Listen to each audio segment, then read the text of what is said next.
Best Practices for Collaborators. The main responsibilities of collaborators within the platform are updating the status of assigned tasks, tracking working hours in tasks, bookmark the COR URL in your browser. Since the platform will be used on a regular basis, we recommend saving COR's URL within the Favorites bar. Do it by clicking on the star icon and filling in the fields. Task status.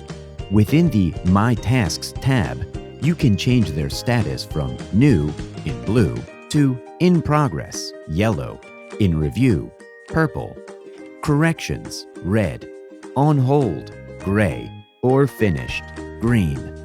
From a Cards view, change the status by clicking on the task and dragging it to the corresponding column using the drag and drop function. In the task detail, change its status from the drop-down menu. If the task is empty or incomplete, no description, no messages, no files, COR recommends changing the task's status to On Hold. Time tracking.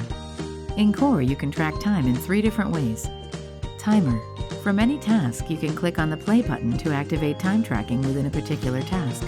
You will notice that the task will change from New to In Progress, and you will not be able to activate the timer on other tasks simultaneously.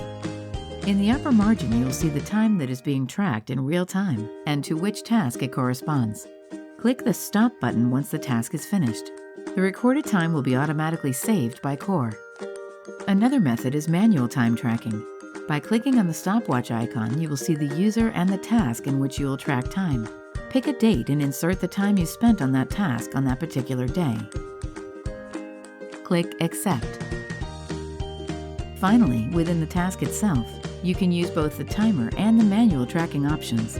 There is even a quick track drop-down that allows you to select 30 minutes, 1 hour, or 2 hours. At the end of the day, tracking time in COR will only take 1 minute and a couple of clicks.